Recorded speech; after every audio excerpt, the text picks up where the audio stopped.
কাকা আমার তো একটা হেল্প করতে হইব। কি হয়েছে? আমার গার্লফ্রেন্ড আমারে কল দিছে, কল দিয়ে কইতেছে 1 ঘন্টার ভিতরে যদি আমি ওরে না নিয়ে আসি তাহলে তুই বিষ খেয়ে মরে দেবো কইতেছে। ও, তুই মনে হয় খুব ভালোবাসস না?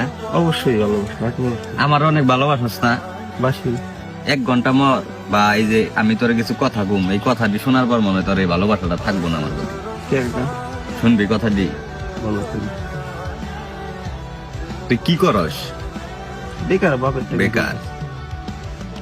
তোর বাপের তোর নিয়ে স্বপ্ন আছে, তোর মার তোর নিয়ে স্বপ্ন আছে, একদিন তুই অনেক বড় হবি, হ্যাগো দেখবি, হ্যাগো কিছু খাওয়াবি। তোর বয়স কত এখন? 16-17।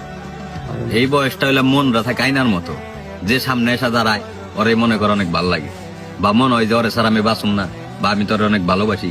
আমি তোর একটা কথা কই, আমাগো সিনিয়ররা ভুল করছে। আমরা যখন নাকি প্রেম ভালোবাসা করছি, যখন নাকি তাগো কাছে গেছি, যায় যখন নাকি কইছি ভাই বাইর করে নিয়ে যাম বা বিয়া করুম হ্যান ত্যান, তখন হ্যাঁ আমাকে একটা থাপ্পড় দেয় নাই।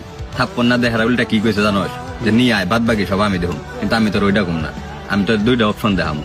আর তুই কি কইলি যে তোর গার্লফ্রেন্ড তোর সারা মরে দেবো 1 ঘন্টার ভিতরে, তুই যদি তোর যায় না নিয়ে আসোস, তুই 2 ঘন্টা আমার লগে বয়ে থাক, যদি মরে হেসুম তুই আমার কইস মেয়া মানুষ, আমি চিনি। আমার কথা হইলাম তামিম, আমি যে ভুল করছি ওই ভুলটা অন্য কেউ জানি না করে, বা আমি যে আগুনে জ্বলছি ওই আগুনে জানি অন্য কেউ না জ্বলে। এই গার্লফ্রেন্ডও বাইচা থাকবো, তোরও ক্যারিয়ার হইব, যদি তুই নাকি এই পরিস্থিতি না নেস। আমার অনেক ভালোবাসে। হ্যাঁ ভালোবাসে, মেয়েদের ভালোবাসা বেশি দিন থাকে না। তুই বিশ্বাস নইলে তুই যদি আজকে করে ছাইড়াতে দেখ, সর্বোচ্চ 15 দিন, এর ভিতরে হয়তো একবারে সিঙ্গেল হয়ে দেবো, নইলে অন্য কেউ এর ভিতরে ভালোবাসা ভালোবো। বা কিছুদিন পর ওর বাপ মাই যখন নাকি কেউ লগে বিয়া দিয়ে দিব, তখন বিয়া বসে একবারে সুখ শান্তিতে বসবাস করবো। তুই বুঝতে পারবি না যে তুই ওর জীবনে কোনদিন ছিলি বা ছিলি, এরকম কোনো চিন্তা ভাবনায় থাকবো না ওর ভিতরে। এটা হলো মেয়ে মানুষ। অভাব যখন মনে কর দে তোর দরজায় এসে দাঁড়াইবো, তখন তামিম ওই ভালোবাসা থাকবো না। কারণ এখন হইলাম তোরা দুইজনে বাপের টেয়া খাইতেছ, তোরা অভাব বা সংসার কোনো কিছু তোরা বুঝতেছস না। যখন নাকি তুই আরে বিয়া করে বাসায় নিয়ে আবি, তখন কিন্তু সব দায়িত্ব তোর নিতে হইব। তুই এই সময় কি করবি? সর্বোচ্চ তোর রাজমিস্ত্রির কাম করতে হইব। রাজমিস্ত্রির কাম করে কয় টাকা কামাবি? সর্বোচ্চ 450, 500, 600 টাকা দেয় আজকাল কি হয়? কিছুই হয় না। তোর বড় জামা কাপড় লাগবো, এটা ফেসিয়াল করার লেগে এটা কিছু লাগবো, তোর একটা জিনিস ঘুরতে মন চাইবো, ঠিক তখন কি হয়ে দাঁড়াইবো জানোস? তখন তোর বউ মনে করে অনুভব করবো যে আল্লাহ ওর সাথে আইসা মনে হয় আমার ভুলই হইলো, বা আমি যদি আর 4-5 বছর পরে বিয়ে বসতাম তাহলে মনে হয় আমি একটু ভালো জায়গায় যেতে পারতাম। এদিকটা কিন্তু তোর কেরিয়ার শেষ। বাই চান্স, আল্লাহ না করুক, বাই চান্স যদি তোর বউ তোর ছেড়ে চলে যায়, তখন কিন্তু তোর ইকুলো গেল, তোর লেখাপড়াও গেল, তোর মনে করে যে কর্মজীবনটাও চলে গেল, আবার তুই তোর বাপ মার কাছেও গেল। কি দরকার?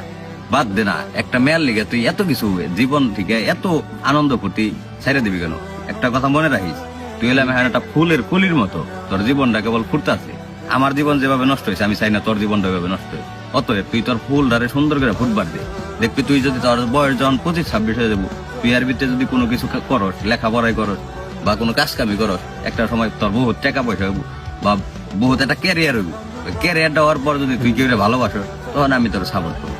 তাইতে আমি তোর কইলাম যে আমার কথাটি শোনার পর হয়তো তুই আমার আর আগের মতো ভালোবাসবি না।